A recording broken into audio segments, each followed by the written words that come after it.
Hello, friends, it's Becky, and today we are experiencing colder than normal weather. So I am summoning spring with a beautiful new quilt block. So let's get started. For this quilt block, I'm going to need my Tucker trimmer, my friction pen, and my quilter's magic wand. And then I'm going to need my fabric. So let me show you what I have. I've cut some 3-inch squares. I need 4 white ones, 4 lime green ones, and then for my half square triangles, I need 12 whites, 4 greens, 4 teal, and 8 yellow. Now, all I'm going to do is I am going to pair those up. Let me show you what I'm going to do. So white is I'm going to put my 4 squares to the side, and I'm going to start with my whites.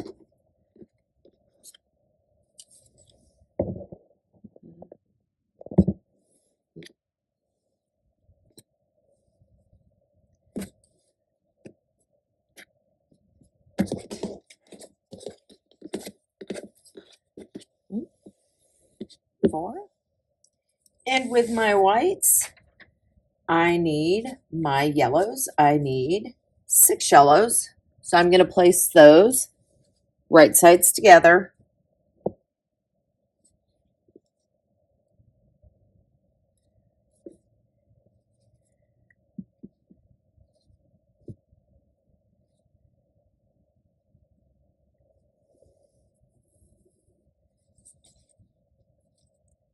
And then I need 2 of my limes.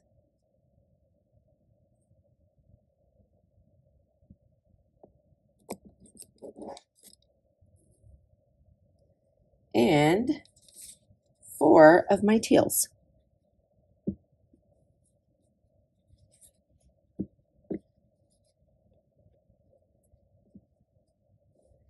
I will also need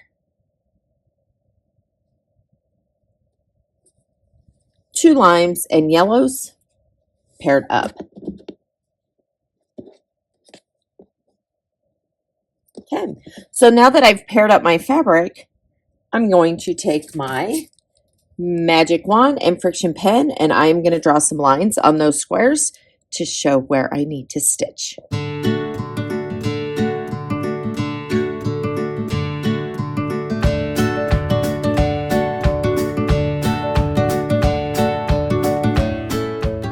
Now that I have all my lines drawn, I'm going to go ahead and take these to my sewing machine and stitch where I've drawn those lines.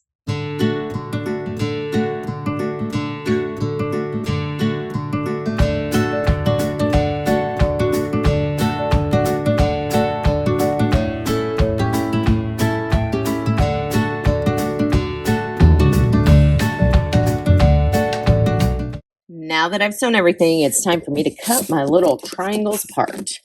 So I'm just going to cut those right between the lines. And then I'm going to press towards my darker fabric. Now, if I find when I lay out my block, if I want to press them in an opposite direction, it's pretty easy to open up those seams. So I'm going to go ahead and cut and press. Then I'll show you how to trim.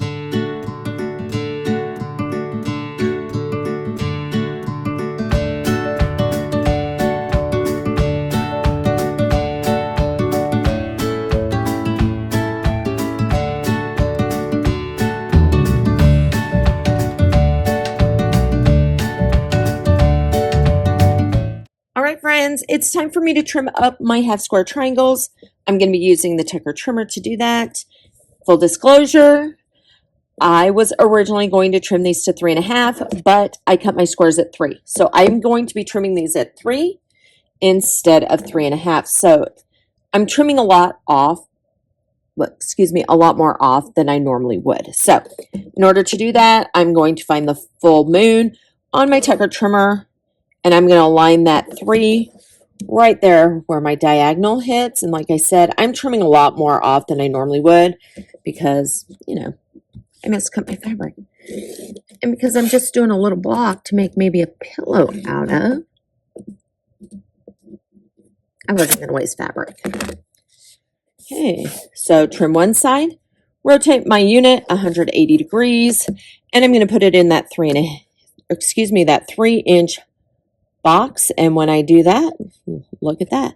That 3-inch diagonal goes right across my seam line. So I end up with a perfect half square triangle.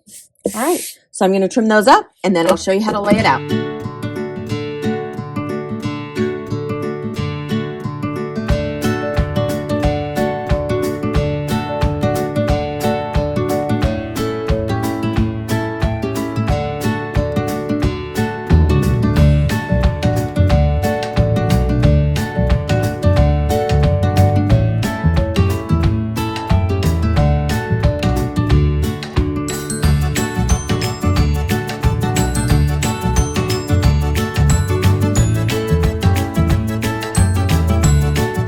And there you have it, my friends, all of my half square triangles. So let's go ahead and show you how to lay them out. All right, my friends, the first thing I did was I separated my half square triangles and my squares by color. Okay. And then I grabbed this little board so I can carry my block to my sewing machine without messing it up. Okay. So let's start with the center. My center is going to be my teal with my flowers, and I want to make a pinwheel. And here's the thing about pinwheels. Pinwheels can be a little bit tricky. So I start with my 4 pinwheels aligned in the same direction, and I start in the upper left-hand corner, and I rotate clockwise once, twice, and 3 times. And the reason why I do this is because I want to make sure that my pinwheel is orientated correctly, and I want to make sure that I have an X, okay, and that they alternate light, dark, light, dark, light, dark, light, dark. Okay, so I know that my pinwheel is intact. The next thing that I'm going to do is I am going to take my other dark color, my dark and my white, my teal and my white, okay, and I'm going to do the same thing. However, I want this to align. I want to make it look like that petal is extending, and I'm going to place it on top of the dark.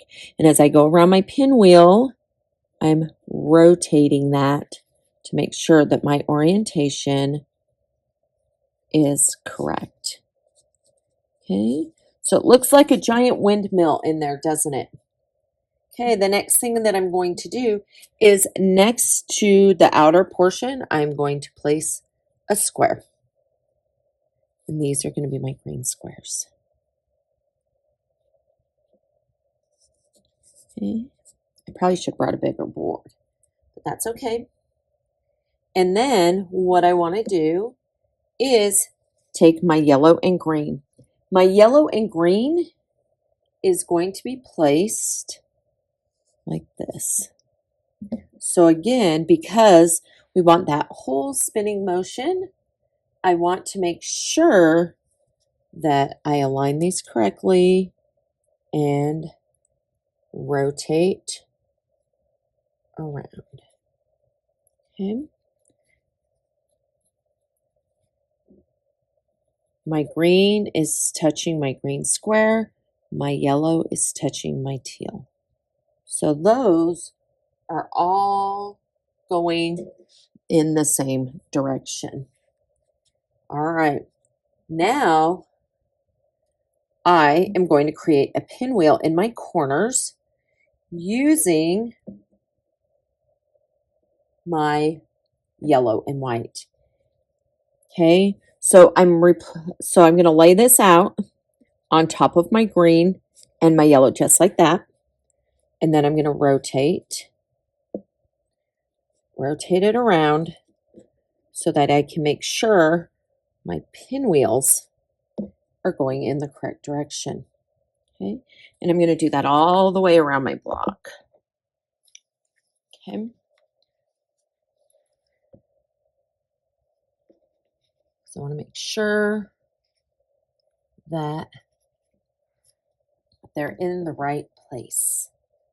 Pinwheels can be tricky. I've had a lot of beginning quilters really struggle with the concept of pinwheels, and that's why I kind of just rotate them. Okay, that's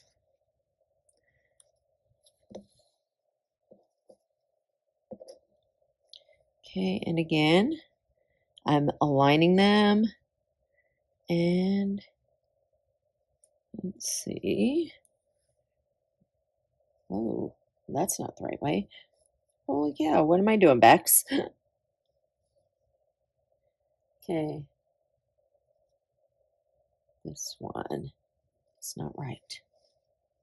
There we go. That's why we double check. Remember that yellow needs to touch that green. Okay, like wait, something's not right here. So now, when I do my pinwheels, there we go. Okay, much better. Okay, so far so good. And I always tell people to make sure that they take a picture before they assemble. Okay, the next thing I'm going to do is I'm going to take my green and white and I'm going to place these opposite of my green and yellow. So it kind of makes a bow. So see, it looks kind of like a tulip right there. I went with the green. I feel like it made it feel leafy. And I'm going to place those right there. And then I have some spots for my white squares. Okay.